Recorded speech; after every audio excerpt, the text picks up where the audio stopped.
શ્રમણ ભગવાન મહાવીરે રાજગૃહીમાં ચાતુર્માસ વ્યતીત કર્યું. વર્ષાવાસ પૂર્ણ થતાં પ્રભુએ ચંપાનગરી તરફ વિહાર કર્યો. ચંપાના રાજા દત્તનો રાજકુમાર મહાચંદ્ર પ્રભુનો ધર્મોપદેશ સાંભળી પ્રભાવિત થયો. તેણે ગૃહસ્થ ધર્મના 12 વ્રત લીધા. ભગવાન તો ત્યાંથી વિહાર કરી ગયા, પરંતુ રાજકુમાર મહાચંદ્રે ધર્મચિંતન કરતા કરતા વિચાર્યું, હવે જો પ્રભુ ચંપામાં પધારે તો હું દીક્ષા લઈ પ્રભુના ચરણોમાં સમર્પિત થઈ જાઉં. પ્રભુ પુનઃ ચંપામાં પધાર્યા. રાજકુમારે દીક્ષા લઈ લીધી. ત્યાંથી વિહાર કરી પ્રભુ સિંધુ સૌવીર દેશની રાજધાની વિતભયનગરમાં પધાર્યા. ત્યાંનો રાજા ઉદયણ પ્રભુ વીરનો ઉપાસક હતો. એ ખૂબ આતુરતાથી પ્રભુની પ્રતીક્ષા કરી રહ્યો હતો. પ્રભુ પધાર્યા.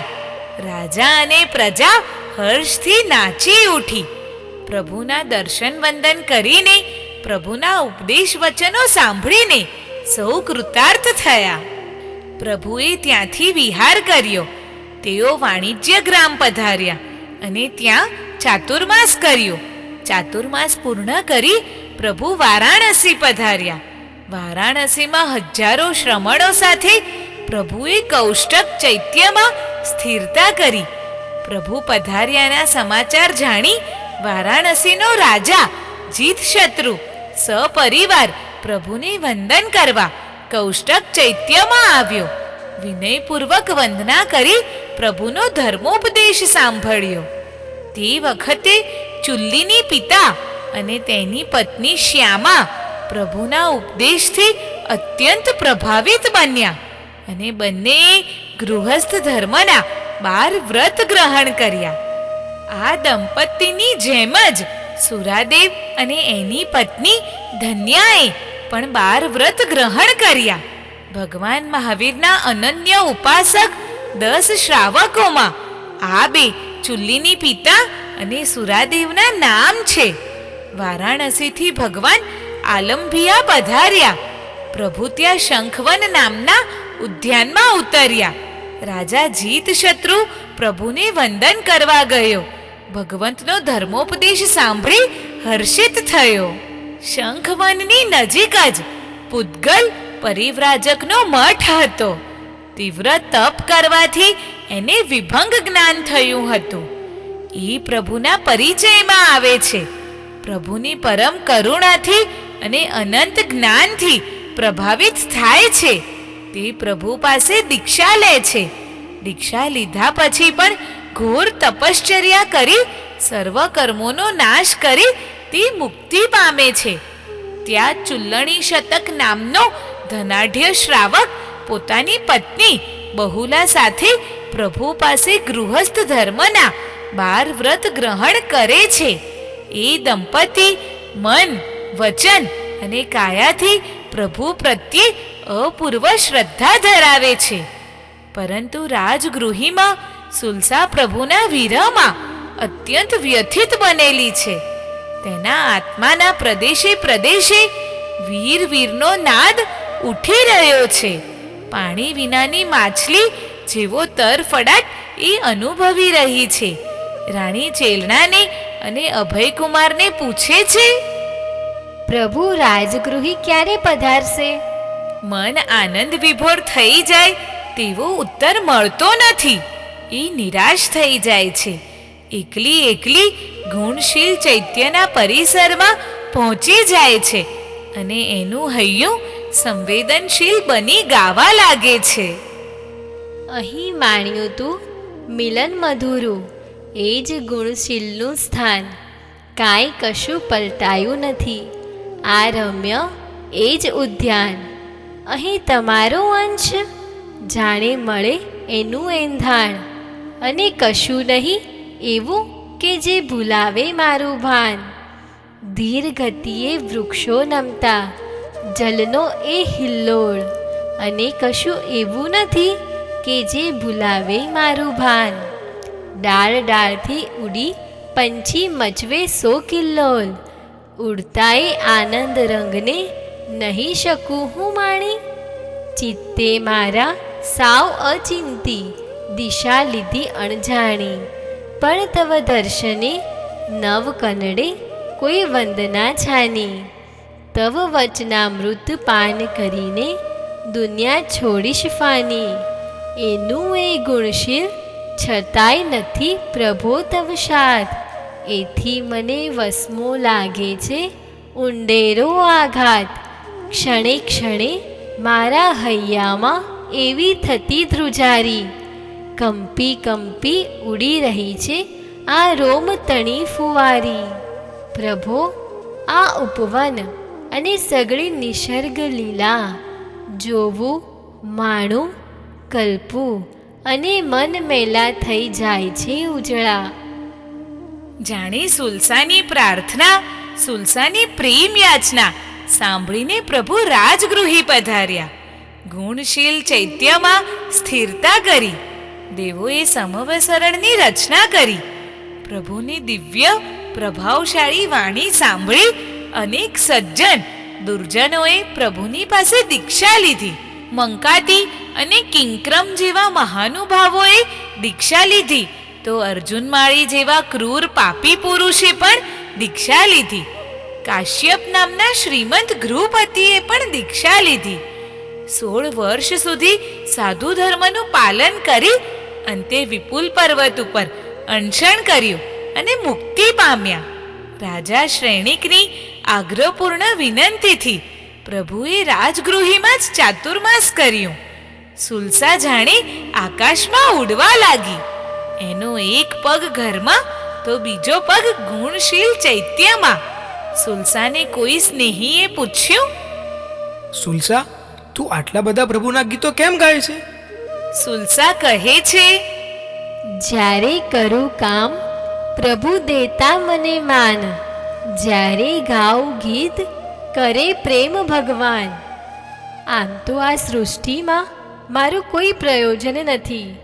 દુનિયાવી પ્રયોજનો તો આપણને આપણાથી અને પરમાત્માથી જોજનના જોજન દૂર ને દૂર લઈ જાય છે અને રસ્તાને વધુ ને વધુ વિકટ કરી મૂકે છે.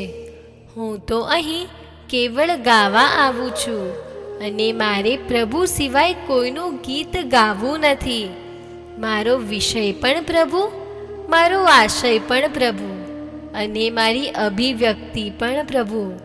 ગાઉં છું ખરું, પણ શૂન્યવકાશમાં ગાવું નથી.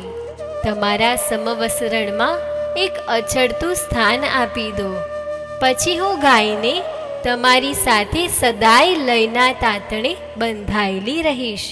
તમારું સમવસરણ ભરેલું છે, એમાં મહત્તા પુરવાર થાય એવું કોઈ સત્તાનું સિંહાસન નથી જોઈતું, પણ એકાદ ખૂણે કે જ્યાં હું મારું મયુરાસન રચી શકું.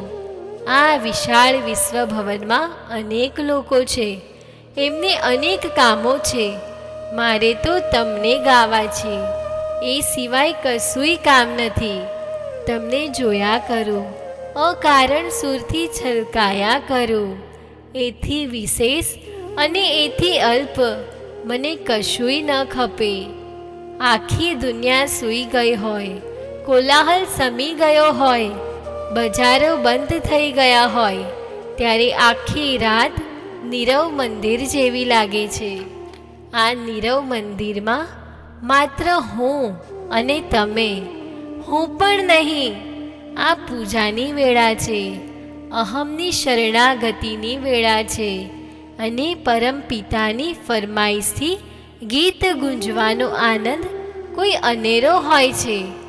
પરમાત્માનો એક અણસારો, એ આંખ માથા પર ચઢાવવાની વાત છે. રાતથી જાણે કે પૂજાનો પ્રકાર હોય તેમ પ્રારંભ પામેલું ગીત સવાર લગી પણ એના ઝીણા સૂર પરિજાતના ફૂલની જેમ ઝરતા રહેશે. આ ગીત તો તમને પામવા માટે નિમિત્ત છે. તમારો પાવન સંગ એ જ મોટામાં મોટું વરદાન. અહીં આવું છું કેવળ ગાવા પ્રભુ તમારા ગાન. મને દઈ દો સમવસરણમાં એક અછડતું સ્થાન. મને વિશાળ વિશ્વભવનમાં નહીં કશુંય કામ. કોઈ અકારણ સુરથી છલકે મારા પ્રાણ. અહો અભિરામ.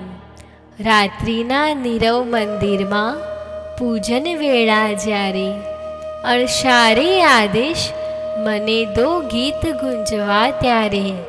પરોઢિયાને પવને રણકે ઝણકે સોનલ વીણા. ત્યારે પણ આ હૈયું ઝરતું ગીત સુરમાં ઝીણા.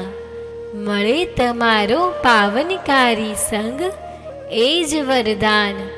મને દઈ દો સમવસરણમાં એક અછડતું સ્થાન. આ ગીતમાં સુલસાના હૃદયની તન્મયતા ને તલ્લીનતા જોવા મળે છે. આરજુ અને આદ્રતા છે. એ કંઈક અલૌકિક ઝંખે છે. એના કંઠમાંથી ગીત સરી પડે છે. એનું હૈયું એ પ્રભુને સમર્પી દે છે. વર્ષાવાસ પૂર્ણ થયા પછી પણ પ્રભુ રાજગૃહમાં રહ્યા હતા. એક દિવસ રાજા શ્રેણિક વગેરે ભગવાનની પાસે બેઠા હતા. ત્યાં એક કોઢી પણ બેઠો હતો. ભગવાનને છીંક આવી. પેલો કોઢી બોલી ઉઠ્યો, આપનું વહેલું મૃત્યુ થાવ. પછી રાજા શ્રેણિકને છીંક આવી. કોઢી બોલ્યો, ઘણા દિવસો જીવો. થોડી વાર પછી અભયકુમારને છીંક આવી. કોઢી બોલ્યો, તમે જીવો તો સારું અને મરો તો પણ સારું. એટલામાં ત્યાં આવેલા કાલ સૌરિક કસાઈને છીંક આવી. કોઢીએ કહ્યું, તું જીવ પણ નહીં અને મર પણ નહીં. કોઢીએ ભગવાનને મરવાની વાત કરી હતી. તેથી શ્રેણિકને એના પર ખૂબ ક્રોધ આવ્યો હતો. તેણે પોતાના સૈનિકોને આજ્ઞા કરી કે કોઢી બહાર નીકળે ત્યારે તેને પકડી લ્યો. ભગવંતની દેશના પૂર્ણ થતાં એ કોઢી બહાર નીકળ્યો. રાજાના સૈનિકોએ એને ઘેરી લીધો, પરંતુ કોઢી તો આકાશ માર્ગે ઉડી ગયો. શ્રેણિકે પ્રભુને પૂછ્યું, હે નાથ, આપને છીંક આવી તે વખતે તે અમંગલ બોલ્યો અને બીજાઓને છીંકો આવી તે વખતે માંગલિક બોલ્યો. તેનું શું કારણ? પ્રભુએ કહ્યું, એ દેવે મને કહ્યું, હજુ સુધી આપ આ સંસારમાં કેમ રહ્યા છો? શીઘ્ર મોક્ષે જાઓ. એવું ધારીને મને કહ્યું, મૃત્યુ પામો. હે રાજન, તને કહ્યું કે જીવો, કેમ કે તને આ જીવનમાં જ સુખ છે. મૃત્યુ પછી તું નરકમાં જવાનો છે. અભયકુમારને કહ્યું, જીવો કે મરો, કારણ કે જીવનમાં એ ધર્મ કરશે અને મરીને તે અનુત્તર દેવલોકમાં જશે. અને કાલ સૌરિક કસાઈને કહ્યું, તું જીવ નહીં અને મર પણ નહીં, કારણ કે એ જીવશે ત્યાં સુધી પાપ કરશે અને મરીને સાતમી નરકમાં જશે. ભગવાને દૂરદર્શક દેવના વચનોનું સ્પષ્ટીકરણ કર્યું. શ્રેણિકે દીન ભાવે પ્રભુને કહ્યું, હે પ્રભુ, આપ જેવા જગતપતિ મારા સ્વામી હોવા છતાં મારે નરકમાં જવાનું? શ્રેણિક, તે મારા પરિચયમાં આવતા પહેલાં નરક ગતિનું આયુષ્ય કર્મ બાંધેલું છે. તેથી તું અવશ્ય નરકમાં જઈશ. શુભ અશુભ જેવા કર્મ જીવે બાંધ્યા હોય તેનું ફળ અવશ્ય ભોગવવું પડે છે. અમે પણ પરિવર્તન ના કરી શકીએ, પણ તું નિરાશ ના થઈશ. આવતી 24મીમાં તું પદ્મનાભ નામે પ્રથમ તીર્થંકર થઈશ. હે નાથ, આ સમવસરણમાં એવો બીજો કોઈ જીવ છે કે જે આગામી 24મીમાં તીર્થંકર થશે? હા શ્રેણિક, અહીં બેઠેલી સુલસા શ્રાવિકા આગામી 24મીમાં 15મા નિર્મમ નામના તીર્થંકર થશે. સુલસાની આંખો વિસ્ફારિત થઈ ગઈ. શરીર રોમાંચિત થઈ ગયું. હૈયું ભાવ વિભોર બની ગયું. તે ઊભી થઈ પ્રભુને નમન કરી 3 પ્રદક્ષિણા દીધી. પ્રભુ સન્મુખ ઊભી રહી અને તેના મુખમાંથી સ્તવના સરવા માંડી. હવે મને દુર્ગતિની સી ભીતિ, અજબ બની છે પ્રભુ સાથે પ્રીતિ. પ્રભુ તારો દુર્લભ સ્નેહ, જાણે વરસ્યો પુષ્કરા વર્ત મેહ. મને કરાવશો પૂર્ણ પ્રેમની પ્રતીતિ. હવે મને દુર્ગતિની સી ભીતિ. મારું ચિત્ત ચોરાયું તારે સંગ, ખરેખર મળ્યો તું ચડતે રંગ. મને કહો તુમ સાથે પ્રેમ કરવાની રીતિ. હવે મને દુર્ગતિની સી ભીતિ, જીમ જીમ જોઉં તવ મુખનો નૂર, તેમ તેમ પાવું આનંદપૂર, સુણીને જનમુખે ગવાતી તવ સ્તુતિ, રોમ રોમ ઉલ્લસે કરી મેં વીર સાથે પ્રીતિ. મારું કેવું પરમ સૌભાગ્ય, પરમાત્માની મારા ઉપર કેવી અપાર કૃપા.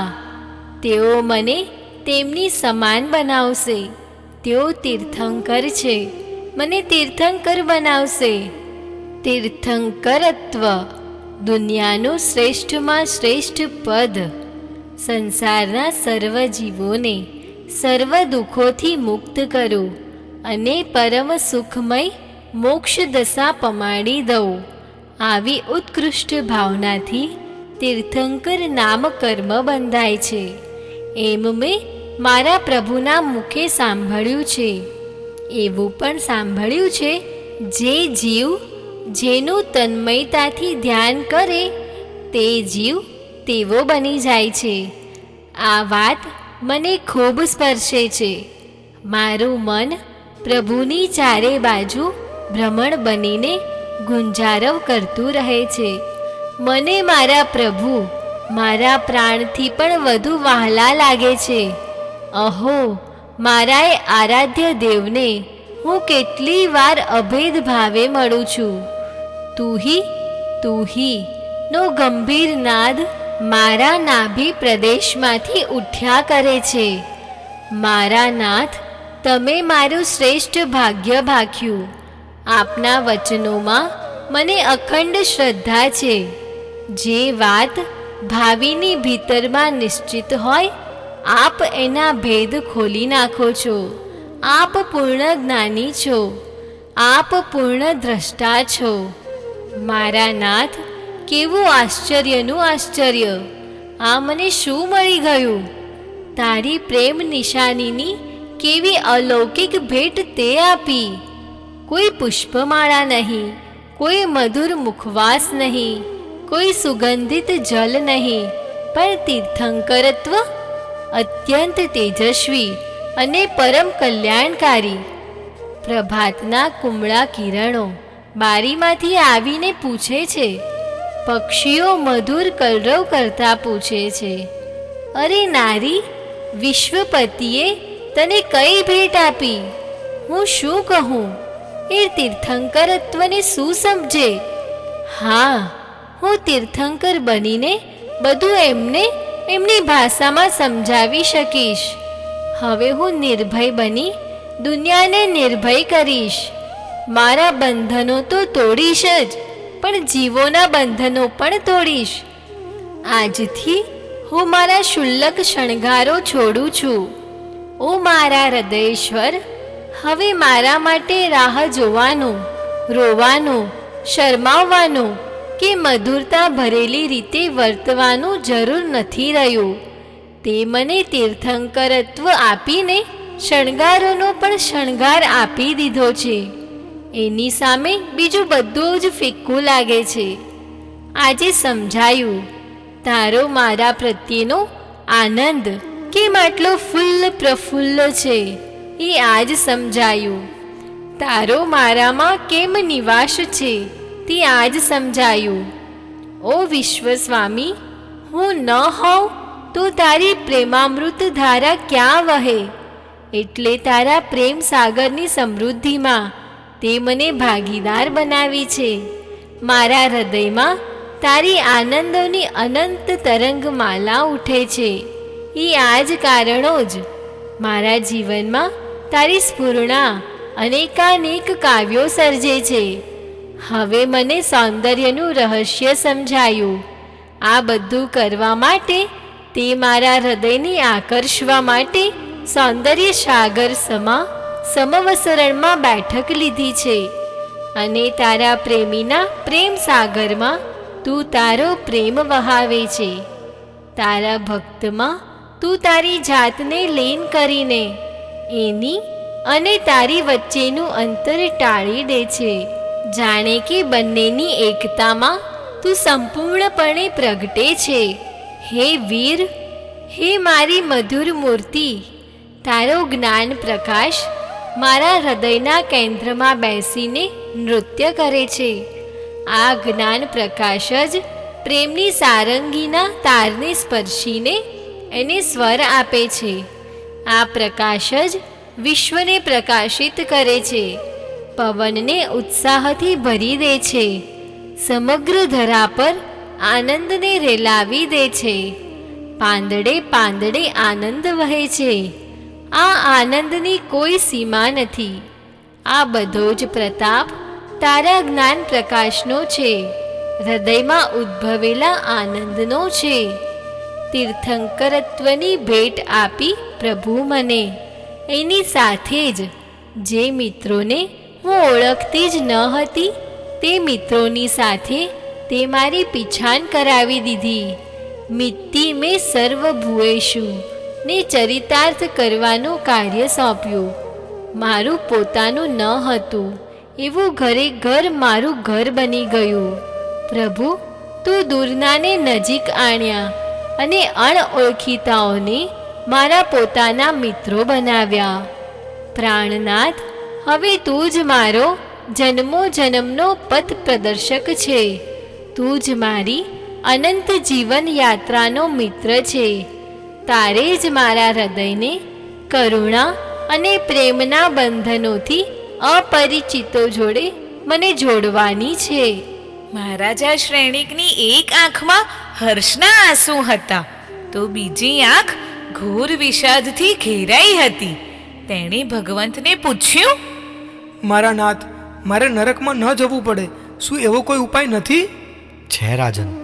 કાલ સૌરિક કસાઈ પાસે કસાઈનું કામ છોડાવી દે અને કપિલા નામની દાસી પાસે સાધુઓને ભિક્ષા અપાવી શકે તો તારે નરકમાં ના જવું પડે.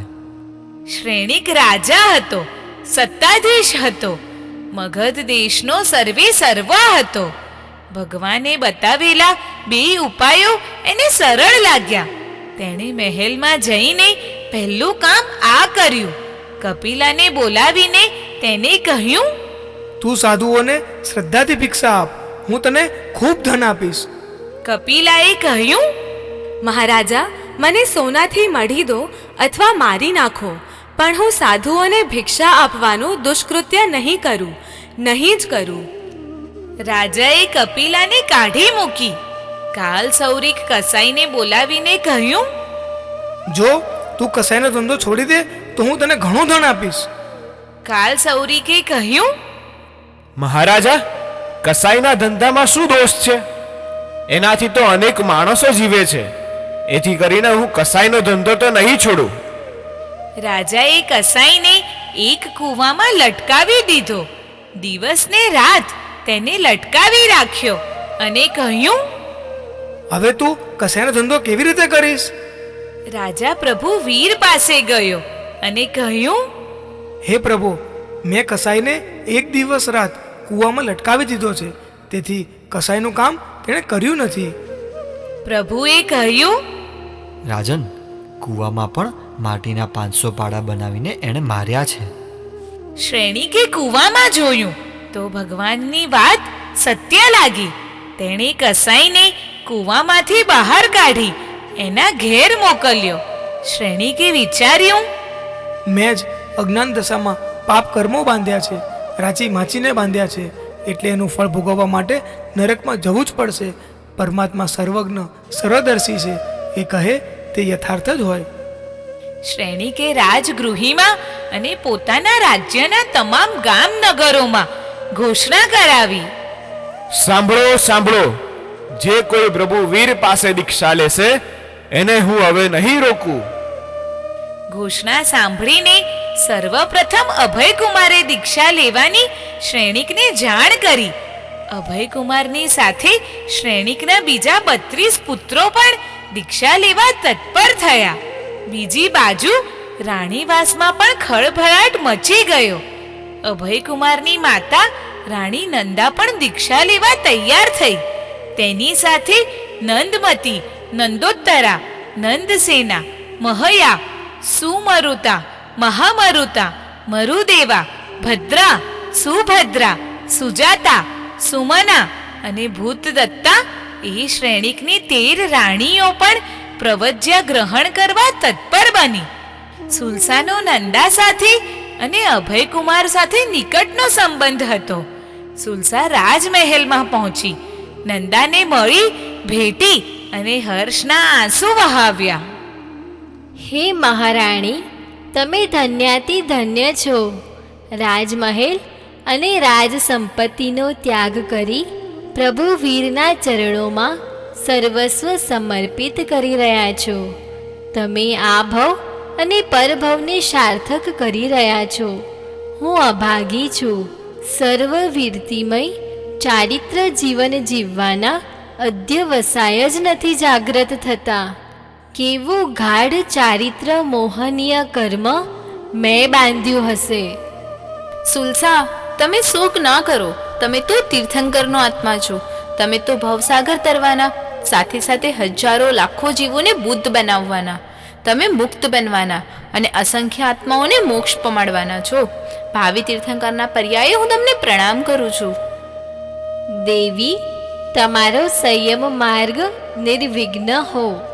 ત્યાં અભયકુમાર આવી ગયા. અભયકુમારે સુલસાના ચરણોમાં પ્રણામ કર્યા. સુલસાની આંખો ભરાઈ આવી, ગળે ડૂમો ભરાઈ ગયો. તે કંઈ ના બોલી શકી. માથે 2 હાથ મૂકીને લથડતી જીભે બોલી, તમારો માર્ગ શુભ હો.